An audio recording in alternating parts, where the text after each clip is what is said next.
मेरा नमस्कार। मेरा नाम है पतंजा पटनायक। तो पहले हम अर्थ अलंकार में कुछ अलंकार पढ़े हैं। बहुत सारा है अलंकार, कम से कम में 15, अधिक से अधिक 125 से ज़्यादा है। घबराइए मत, मैं पूरा नहीं बताऊंगी, जो इम्पोर्टेंट है वही बताऊंगी, और वो भी गानों के ज़रिए। आपको पसंद आए तो प्लीज़ सब्सक्राइब कीजिए, कमेंट्स कीजिए, ताकि मुझ में और पढ़ाने की इच्छा जागृत हो। ओके, धन्यवाद। तो बाकी कुछ अलंकार आज हम पढ़ेंगे, जिनमें से पहला जो है रूपक अलंकार।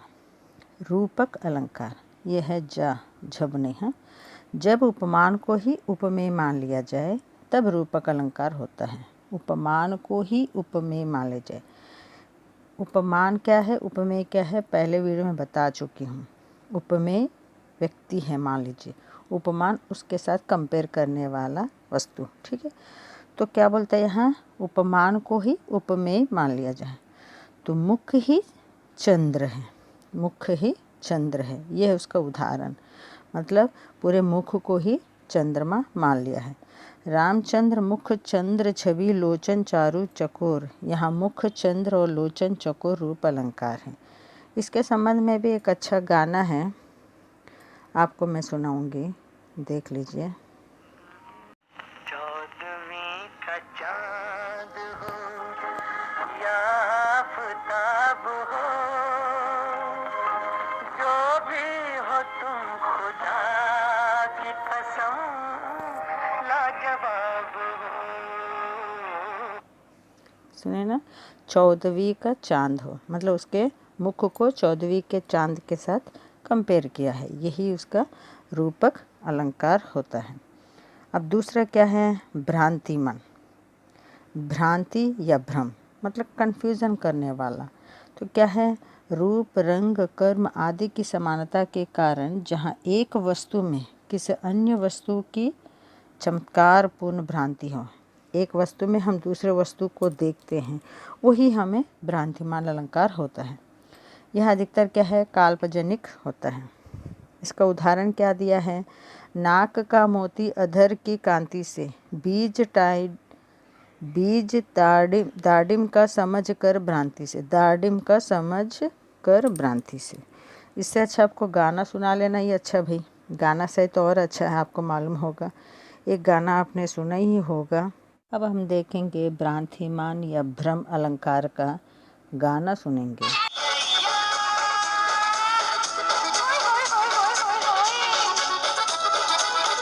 कभी तू छलिया लगता है, कभी दीवाना लगता है, कभी अनाड़ी लगता है, कभी आवारा लगता है। सुने ना गाना, कभी छलिया लगता है, कभी दीवाना लगता है, मतलब भ्रम है उसका, इसलिए यह भ्रम अलंकार में चला जाएगा, भ्रम या भ्रांति में। नेक्स्ट हम देखेंगे संदेह। संदेह का मतलब ही मालूम है, डाउट। संदेह का मतलब हम जानते हैं ना, डाउट। क्या है, रूप रंग आदि का सादृश्य होने के कारण उपमेय में उपमान का संदेह होने से वह संदेह अलंकार होता है। संदेह, डाउट। कि तुम तीन देव मुँह को, नर नारायण की तुम दो, जग कारण तारण भव भंजन धरणी भार, कि तुम अखिल भुवन पति लीन मनुज अवतार। ये भगवान के बारे में बता रहे हैं। संदेह है कि तुम देव मह को है, या नर नारायण की तुम दो है, या जग कारण तारण भव है, भंजन धरणी भार है, कि ऐसा पूछ रहा। तो इसके संदर्भ में भी हम एक गाना सुन सकते हैं, जो कि बहुत ही अच्छा गाना है।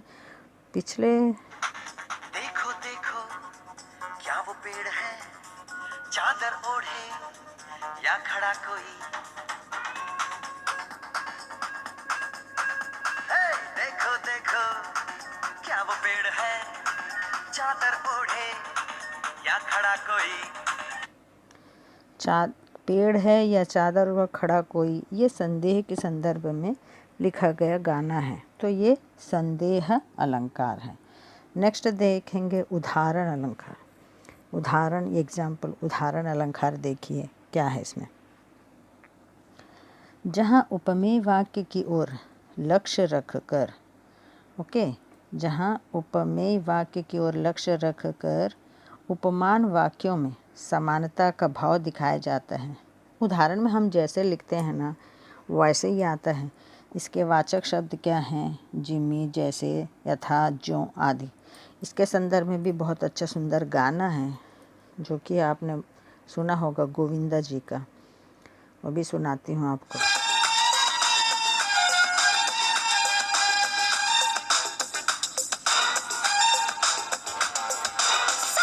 कितना सोना है, सोने जैसा तेरा मन, सुन जा सुन क्या कहती है दीवाने दिल की धड़कन।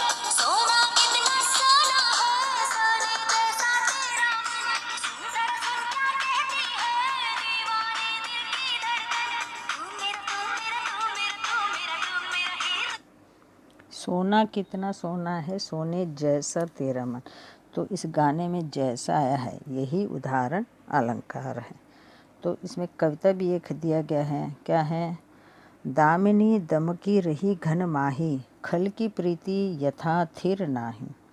गाने विरोधाभास अलंकार।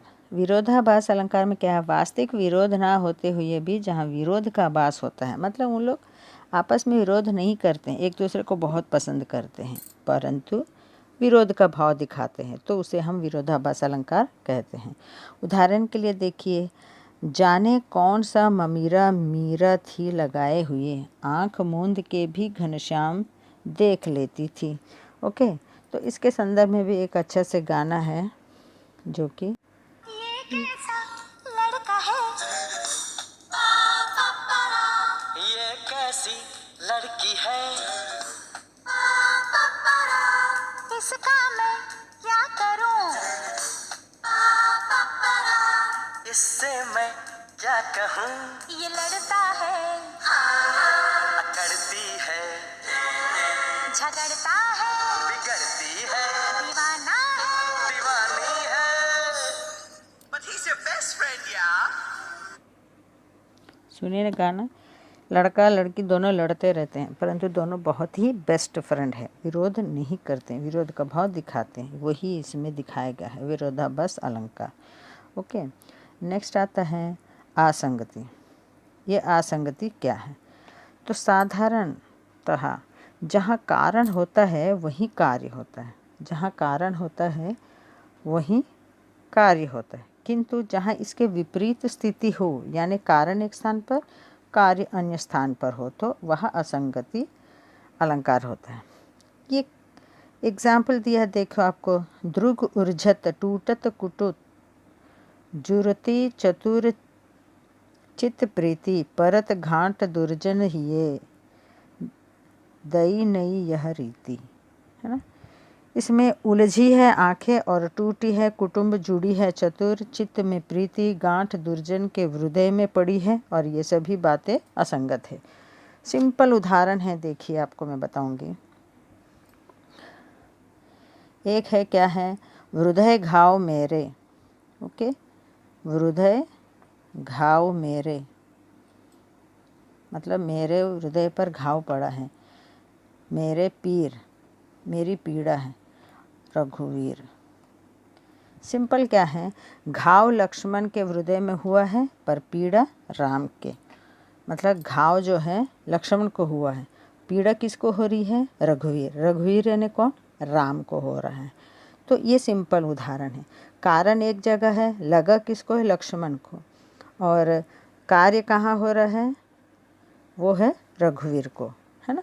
तो ये है असंगति अलंकार। ये एक नया गाना है, इसके संदर्भ में भी जब चोट कभी मेरे लग जाती थी तो आँख तेरी भी तो भर आती थी, एक छोटी सी फूंक से तेरी सभी दर्द मेरे होते थे गुम। आज भी कोई चोट लगे तो याद आती हो। उसकी माँ को बता रहा है, जब चोट कभी मुझे लगता है तो आँख तुम्हारी भर आती है, मतलब यहाँ एक जगह कारण हुआ, एक दूसरा जगह कार्य हुआ, यही असंगति अलंकार है। नेक्स्ट है स्मरण। स्मरण मालूम है? याद, यादें, है ना। तो किसी समान वस्तु को देखकर पहले देखी हुई वस्तु के चमत्कारपूर्ण स्मरण, मतलब याद हो, किसी को देखे हैं, किसी की चीज़ देखे, फिर वो दिख जाए तो उसके संदर्भ में या उससे जुड़ी हुई कुछ वातात या कुछ बातें याद हो जाती हैं, उसे ही हम स्मरण अलंकार कहते हैं। इसका उदाहरण क्या है? लखी सरसिज राधा सुधी आई, मुरझी परे हरि अति विकलाई। और एक गाना है, सुन लीजिए।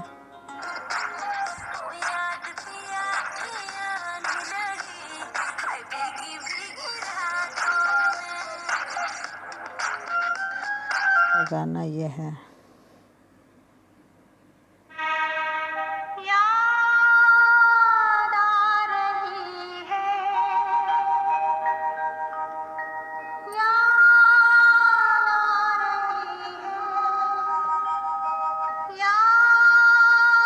आ रही है, याद आ रही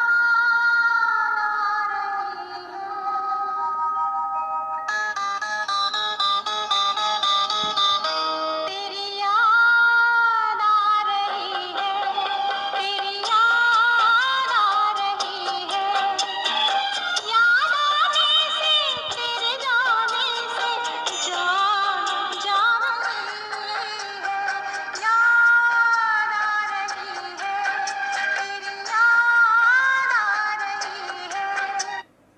सुने नहीं वाला गाना? ये क्या है, एक बगिया में जाती है हीरोइन, उस बगिया में हीरो हीरोइन घूमते रहते हैं, वो बगिया को फिर देख कर उसे याद आता है, तो उसी के संदर्भ में ये गाना है। ठीक है, तो नेक्स्ट हम पढ़ेंगे समासोक्ति अलंकार।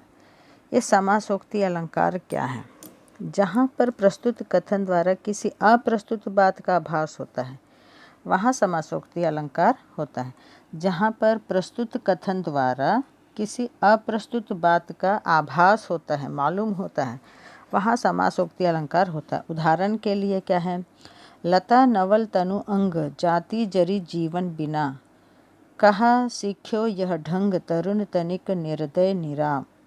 यहाँ कवि का आशय लता के सूरज की धूप से झुलसने से है, पर साथ ही अप्रस्तुत वियोगिनी नायिका का आभास भी होता है।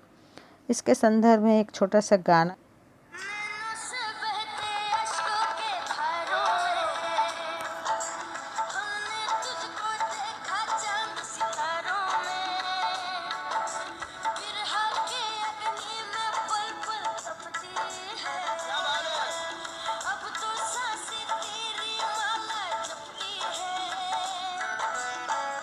तेरे लिए। सुने ना? नैनों से बहते अश्कों के धारों में मैंने तुझे देखा चांद सितारों में, मतलब आभास हो रहा है, वो नहीं है, अप्रस्तुत बात का आभास होता है, तो वही ये दिखाया गया है समासोक्ति अलंकार। नेक्स्ट हम पढ़ेंगे अप्रस्तुत प्रशंसा, यानी तो अन्योक्ति भी कहते हैं इसे अन्योक्ति अलंकार भी कहते हैं। ओके, अन्योक्ति अलंकार भी कहते हैं। तो क्या है ये?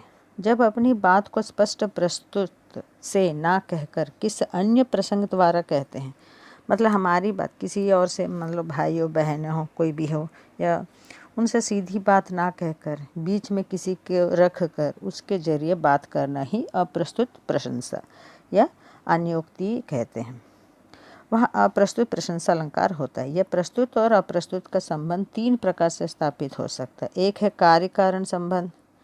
इसमें कार्य के द्वारा कारण की अथवा कारण द्वारा कार्य की सूचना दी जाती है। विशेष सामान्य का संबंध, प्रस्तुत विशेष हो तो अप्रस्तुत सामान्य का, अथवा प्रस्तुत सामान्य हो तो अप्रस्तुत विशेष का कथन किया जाता है। ओके, वैसे सारूप संबंध, ये सब पढ़ने की जरूरत नहीं है, बस अप्रस्तुत प्रशंसा अन्योक्ति अलंकार क्या है वो जान लो, वो ये काफ़ी है आपके लिए, सिंपल सा। इसके भाग क्या है भेद, ये कुछ पूछता नहीं है। तो इसका एग्जाम्पल क्या देता है? नहिम पराग नहिम मधुर मधु नहिम विकास अहम काल, अली कली ही सौ विंध्यो आगे कौन हवाल। ओके, जैसे एक पुराना गाना है।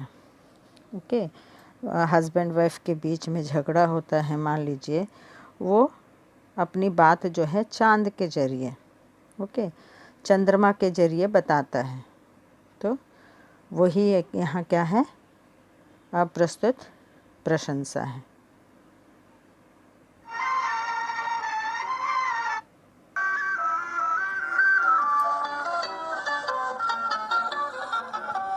रात के मुसाफिर चंदा जरा बता दे, मेरा कसूर क्या है तू फैसला सुना दे। ओ रात के मुसाफिर चंदा जरा बता दे, मेरा कसूर क्या है तू फैसला सुना दे। सुने ना, मतलब अपनी बात जो है चंद्रमा के द्वारा बता रहा है। वही क्या है, अप्रस्तुत प्रशंसा या अन्योक्ति अलंकार। ठीक है, आपको पसंद है तो प्लीज़ कमेंट्स कीजिए, सब्सक्राइब कीजिए। और कुछ ही बचे हैं अलंकार, उसको हम नेक्स्ट वीडियो में पूरा करेंगे। धन्यवाद।